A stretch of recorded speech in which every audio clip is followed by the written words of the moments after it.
All right. All right. Welcome to the Starting Over Podcast Gencon extravaganza series, epic story, fun time, yay. I am your host, Edward Shelton, and in this part of the interview, we're going to be checking out the man, the myth, the legend, MB Perk. Please say hello to the nice people. Greetings, everyone. All right. I have him on here because he is, when it comes to Gen Con and judging and rulings and all the other good fun stuff, he is one of the prime people in charge. I've had Normal View on in the past, and so I decided, like, hey, I got time and the ability to write a PM on AC Realms. Let's see if I can get Imperv on here. So we're going to jump right into it and just jump right into it. Pretty much you've worn a lot of hats with the heroclix brand. If you could you tell us some of your choice interactions that stand out in your long history at WizKids? Well, I mean, I've been with WizKids with, like you said, with many different hats. I started as a volunteer. Pretty quickly I saw a need for electronic tournament tracking systems, so I was soon very much on that side of the table helping to run things. One of my favorite moments is when I first became RA. The first convention I attended as the RA was at Wizard World LA, and Seth Johnson was the designer then, and Mark Tuttle was the brand manager. And they sat me down and they said, we got some changes coming after DC Origins, and you're going to be the first person outside of WizKids we're going to show this to. And they showed me character cards and special powers, and it just kind of blew my mind. I mean, it was incredible that just how they were completely changing everything about the way the game was played. And nowadays, I'm the lead developer, and I get pretty excited about taking pieces and the designs that they come up with and seeing them now making their way into modern age.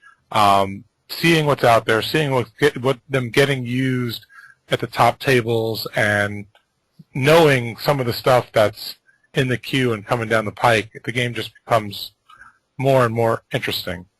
Overall, though, most of my key memories come from conventions. I love being online, and I love talking with the players and being on HC Realms and getting into discussions about how this should be run and how that should be run. But being able to be there at the show and to meet folks and see them enjoying to be able to play, to be able to see a time when there's three guys that have been running the line for Battle Royals, and this young kid says, I'll be the fourth kid for this group, and he gets a critical hit and ends up getting the points and he wins that match. That's just the kind of stuff that's just so much fun to see happening. Yeah. All right. I mean, that's awesome. I unfortunately haven't had the economic leverage to go to Gen Con or one of those big tournaments. Like the funny thing was, when I actually did have the time and money to go to like a Wizard World, they stopped doing them. So that was a funny thing. It was like going to be like Wizard World Texas or something like that, because I was in Oklahoma. Anyway, sort of moving on. There were a lot of changes made at Worlds this year. The biggest change was the barcodes. You go on the realms and people praise and curse and speak of the mark of the barcode. Where did that come from, and what was it like using that in the event system, and how was that affecting things this year? So about 6 weeks before Gen Con, I was checking in to see how ticket prices were going, because when you set up the event, you can check to see how many tickets are left, and I actually think they publish that also, so I mean everyone can see it.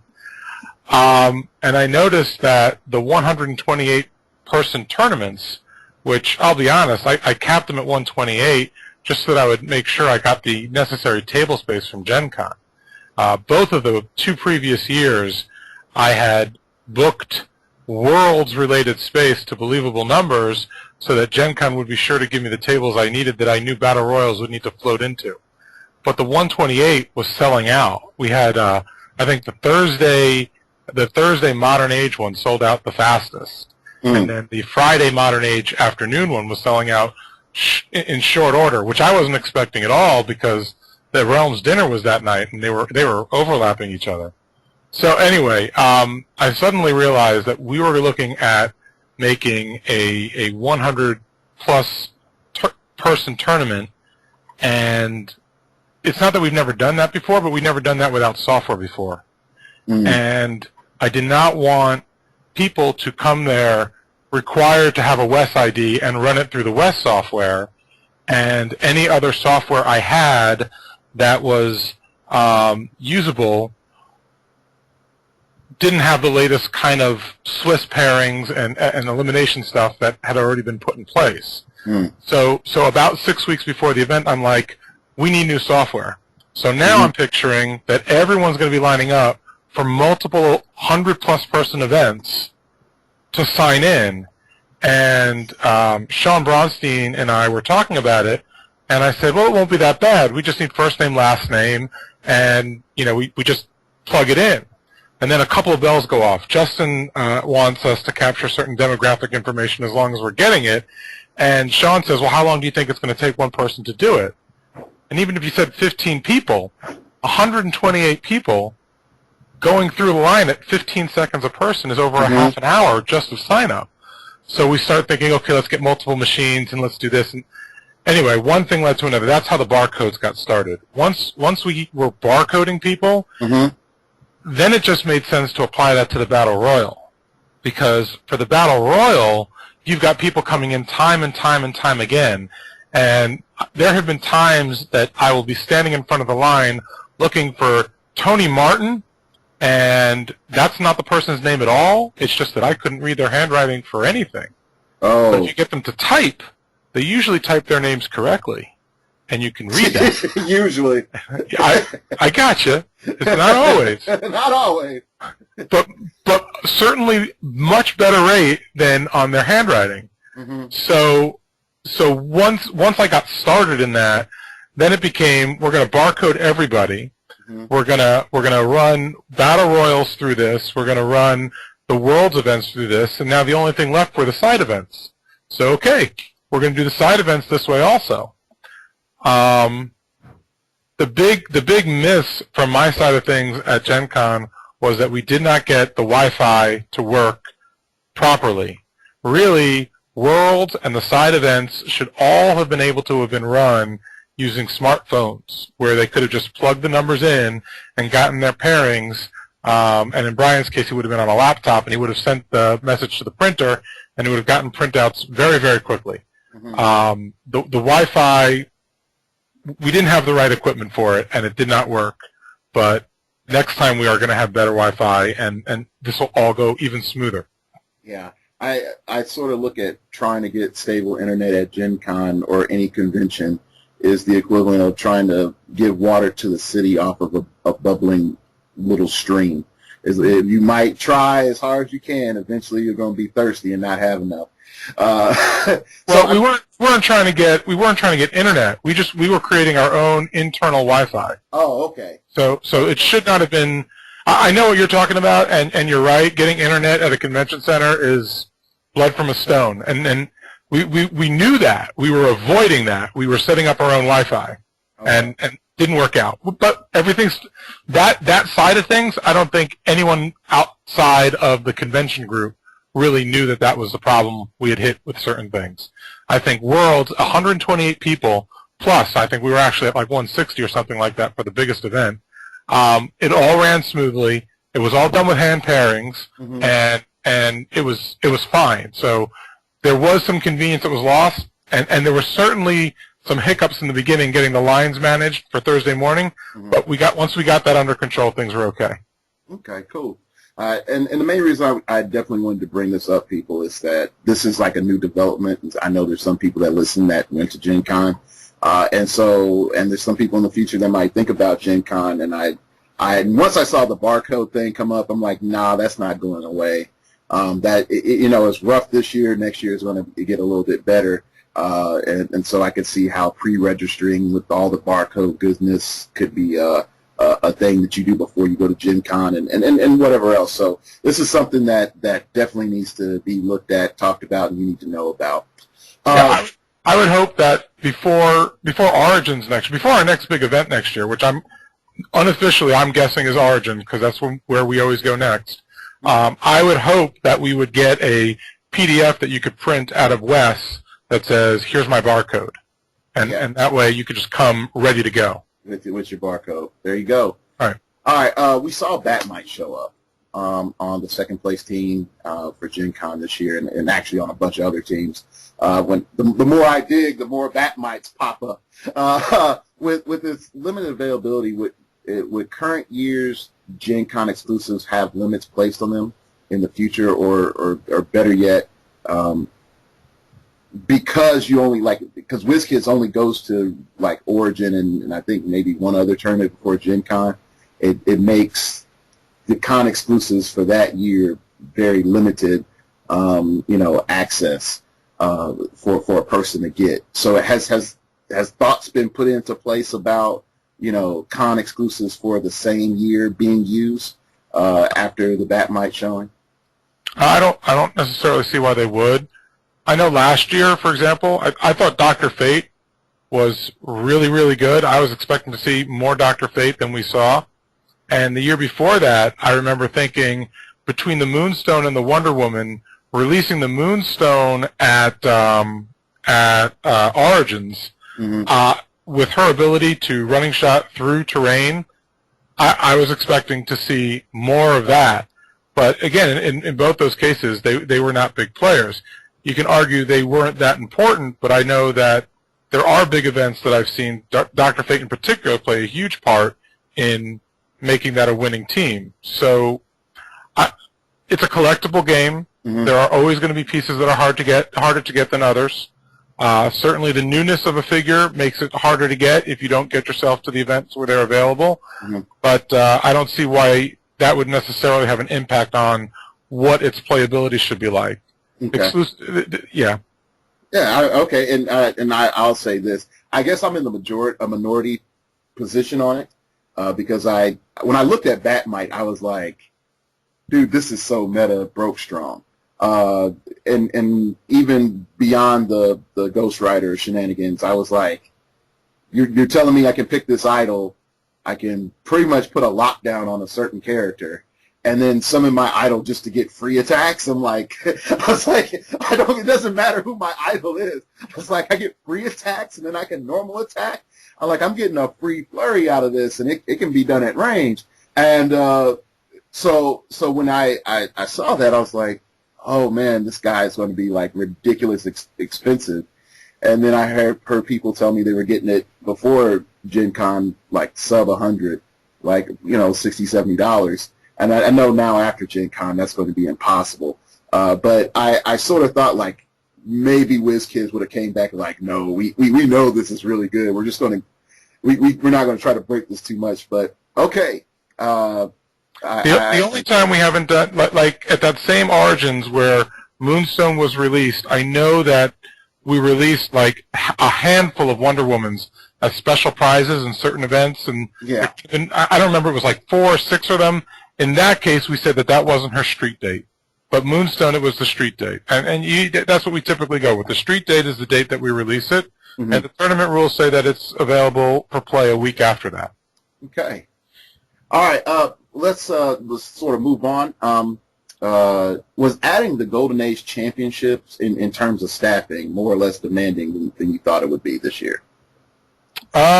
We had more staffing. We grow every year, and part of it was because we had the bigger events planned and we had them planned for the evening hours.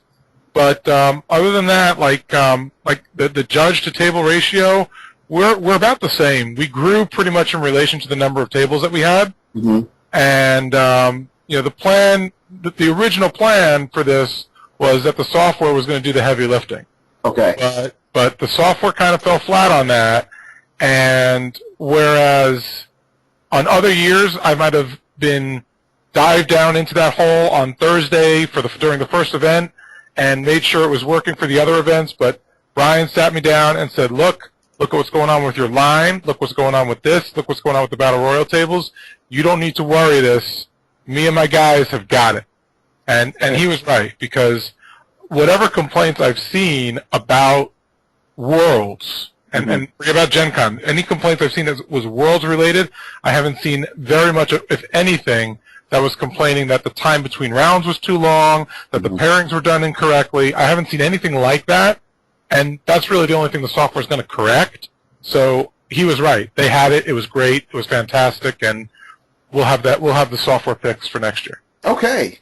I mean, that's a good deal, because one of my main concerns when I saw Golden Age championship, I mean, at first it was like, hooray! Finally, someone's going to unleash the Kraken, and all this wonderful evil stuff is going to come out, and then we're going to see what people can do with no restrictions. And then the other part of me was like, oh, snap, how is this going to mess up with that modern age analysis that I like to look at? So that was a big deal for me. I was like, man, I hope this was, running smoothly, because I knew a lot of people would be frustrated if Battle Royales or Modern Age championships and everything else was getting thrown off, because you're shoving in, with a lack of a better word, another a championship. But it seems that everything was well planned out. So that's good to know. As we sort of go forward, the champion for Golden Age used 3 cop cars and pretty much devastated just about every team that it went against.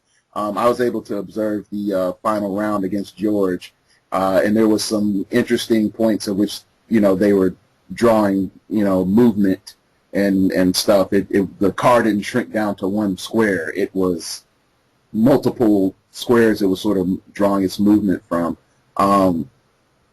What was your thoughts on the cop car composition and how that played out in the finals, and even more so, what was just your thoughts in general on like the what you saw in like the top 16 or finals of Golden Age? Well, I think it was interesting that most of that team, and again, let me back up. I have not done any team analysis yet. Okay. So while I know that there were 3 cop cars on there, and I know that there were pilots for each of those cars, I'm actually not familiar with what else was in that team. But it's interesting that composition for a Golden Age event where anything was allowed wasn't being used at the Modern Age event.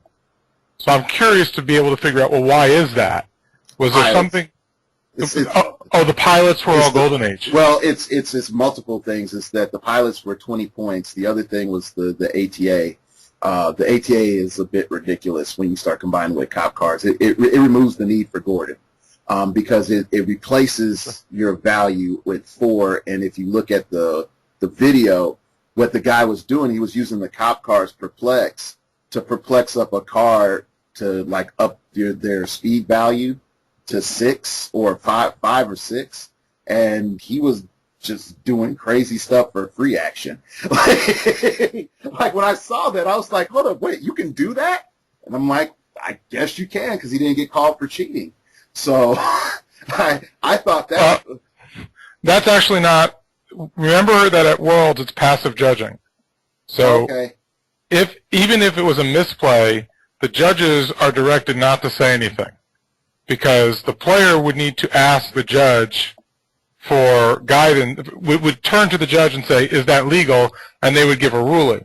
But if I do something and you let it go, the judge is going to sit there and say nothing, because that's what passive judging is about. And that may be a different conversation, but I'm fully aware of passive judging, and trust me, I don't have a problem with that. I think what is a minor concern, not about the passive judging, is if that is not a replacement value and it's actually locked, because we do have that phrasing of lock, then what he did was illegal. Not saying that he doesn't deserve his championship or whatever, but that wasn't, I guess it wasn't clear in the print, or I haven't seen any other conversations about it, because again, like I said, when I looked at the video, I was like, I thought you could only move 4, but he moved a ridiculous amount using the perplex, and as a stat mod. with the free action. Again, I don't know if I thought some things were a little bit more aware on that. But anyway, go ahead with your analysis of what you thought. I apologize. So I definitely agree that there's a lot of free action goodness that's out there. I think when you look at the number of characters it's not on that large a percentage, but when you look at the characters that are being used in competitive play, the percentage goes up dramatically for the very reason you're pointing out. Being able to do something for free is way better than not being able to do something for free, and that's what you're going to gravitate towards. But in that respect, I think that heroclix has always gone in cycles. Mm-hmm. The ability to act when you aren't allowed to act now is something that used to be in the game, particularly with things like no action after taxi. Yeah. So if you had looked at some of the golden events that were going on, you had tons of this kind of stuff going on because you're using your high-speed flyers to bring your beat stick out there and have him go nuts. And that's essentially the same thing. I get to do something for free, move, even though it's as a passenger, and then I get to attack. But the game has been there before, and the game will change again in the future, and then after that it's going to change again. and the only thing that's constant, that has ever been constant in this game, has been change. Yeah. So I mean, it's Battlestar Galactica, baby. All this has happened before, and all of it will happen again. and here's what I know. With all of the talk about this will kill heroclix, team bases, vehicles, all of these things are so terribly broken that people are going to stop playing. We've just had Gen Con with the highest number of players we've ever had before. And looking out on the horizon, we are expecting to be even bigger next year. So unless something really, really different starts to happen, haters are going to hate, and the game's going to move on. Yeah. I think sort of my frustrations that the listeners are going to notice, between all of these podcasts is I'm of the mindset of we have too much for free. The fact that you can do 6 attacks in a turn is a bit absurd.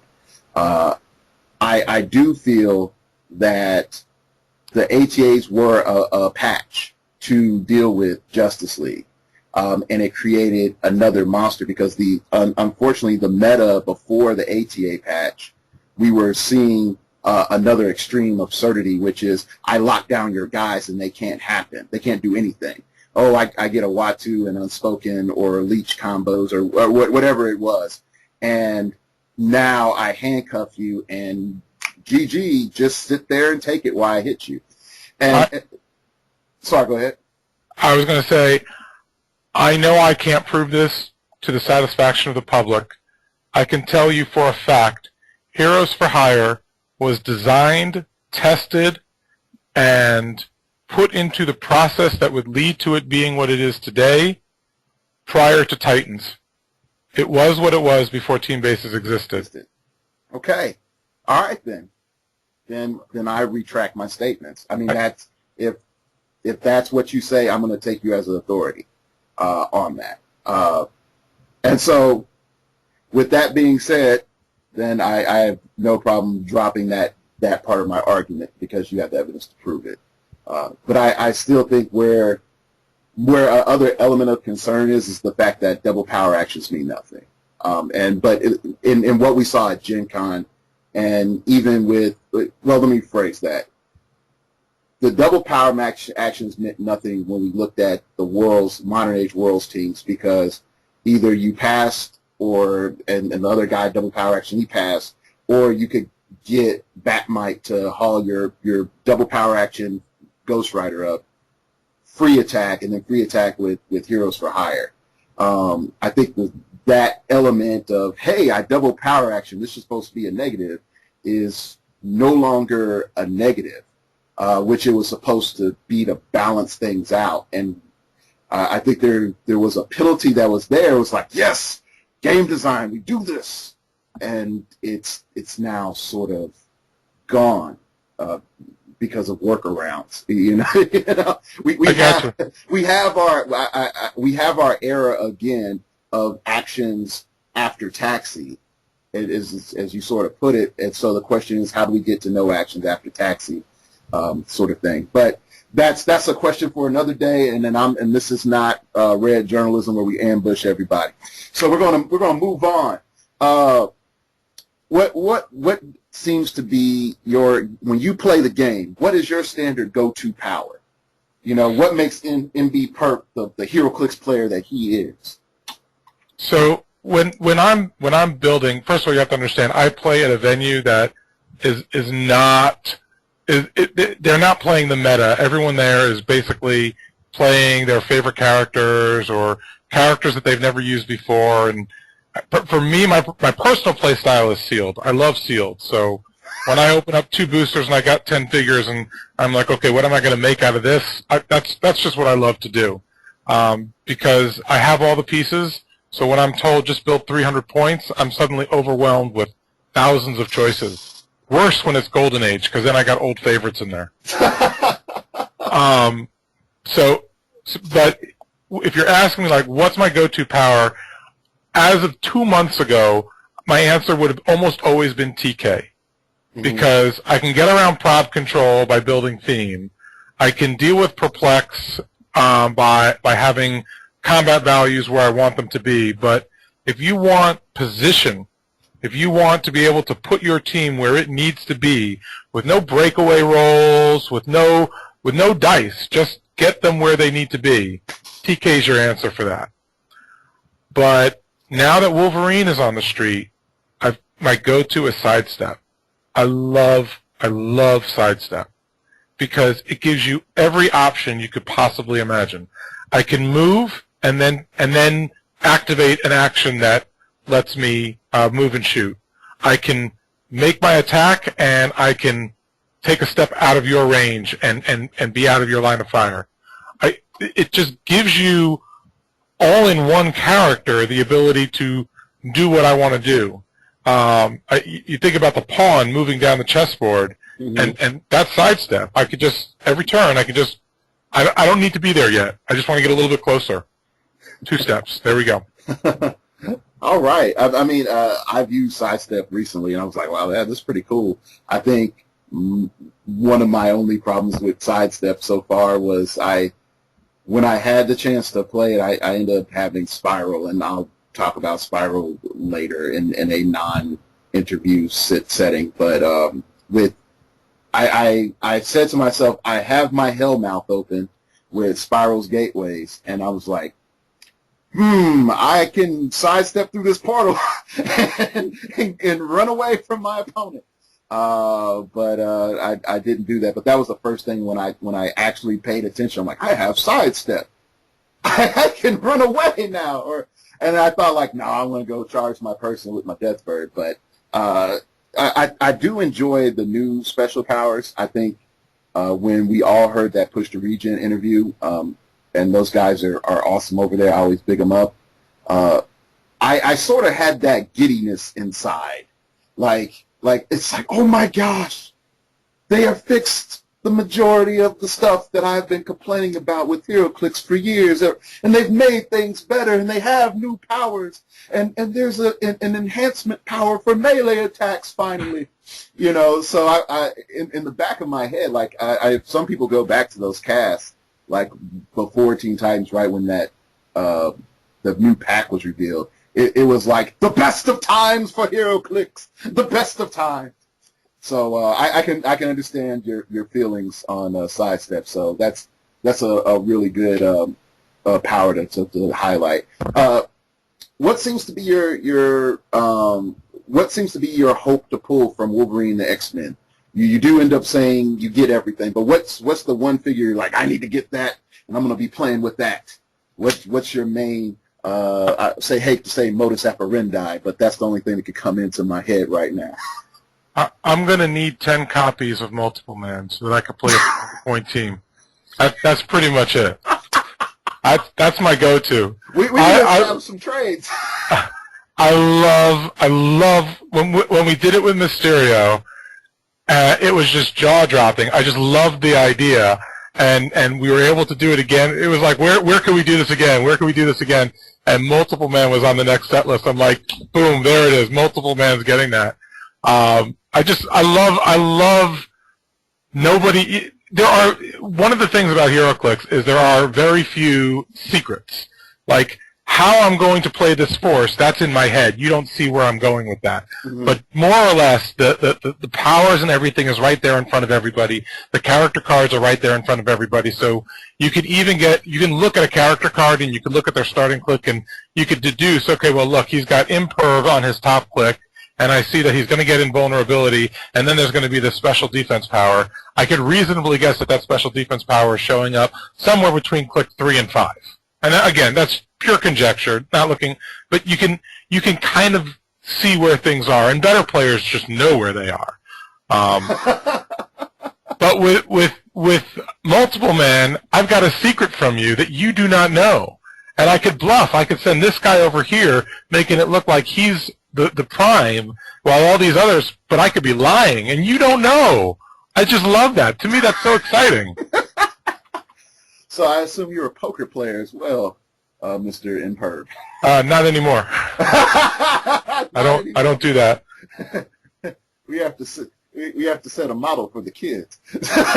we used to have a post-show game in Wizard World Philly. We would have a poker game once during the con, and after 2 or 3 years, we had to stop doing it, and I had to stop playing.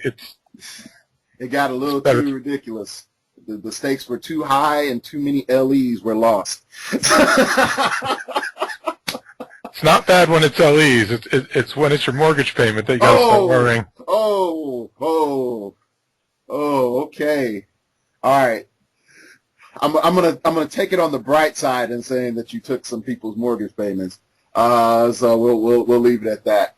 Gambling is gambling. Sometimes you lose, and obviously I'm doing fine. I got my house, everything. Family's wonderful, but playing poker is not something I do much anymore. Just for fun with some friends. Hey, you got to play that gambler song in the back of your head. That you got to do that. Best song Kenny Rogers ever did. All right, and the fun mystery question that I usually do to first-time guests, and then everybody afterward usually doesn't get the fun mystery question.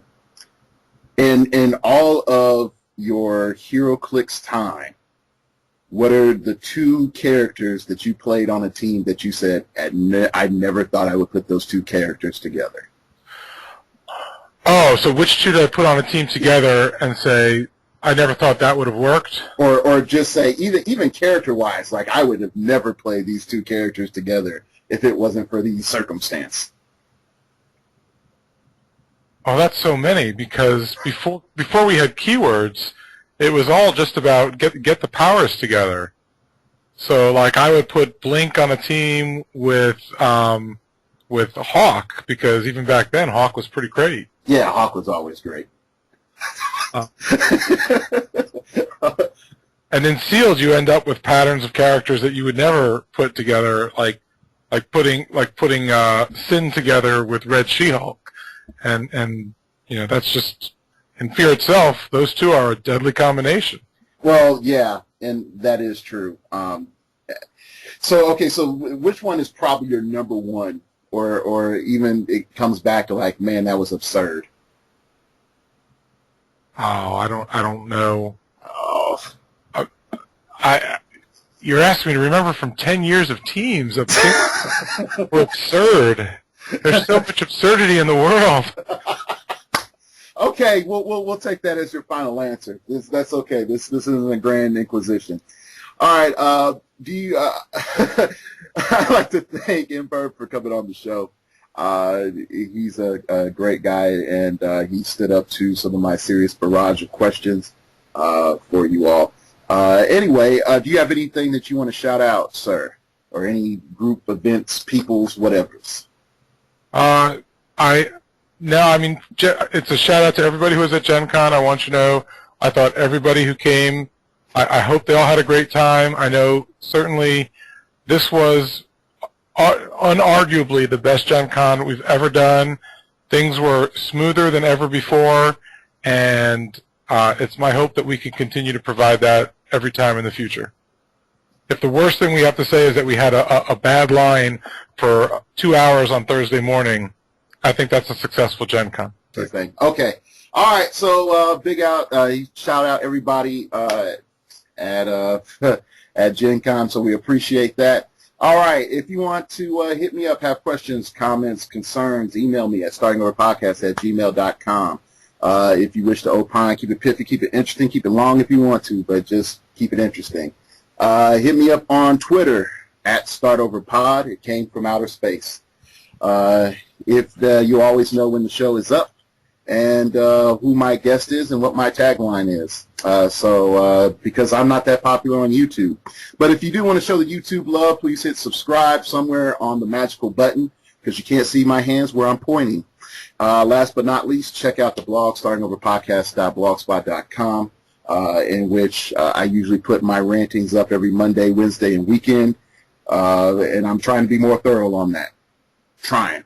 But it's a blog. You know how it goes. There's a donate button if you wish to donate to the show. Everything goes to HCO. Codes for you, the listeners, or giveaways or anything else. I will let you all know that, hey, that Kurt is still on the line from the my birthday giveaway. So, you got, I'll be nice. Let's see, what's today? Today, we're recording on the 22nd. You have until, yep, I'll be nice. I'll say September 2nd. September 2nd to get those views up. And if not, Kurth goes away. All right, again, thank you for listening. And remember, we all have to start over sometime. And lead out. I'm into comic books, figures on the wall. She's into looking good, Vicky C's catalog. And she loves my flaws, yeah, she's not ashamed. I'm a Peter Parker, she's my Mary Jane. She's my Mary Jane, she's my Mary Jane. She's my Mary Jane, she's my Mary Jane. She's my Mary Jane, she's my Mary Jane. I'm her Peter Parker, she's my Mary Jane. I'm a big nerd around her, but she's cool around me. Never knew how she found me. Electric, but she grounds me. And she loves my flaws, she accepts them all.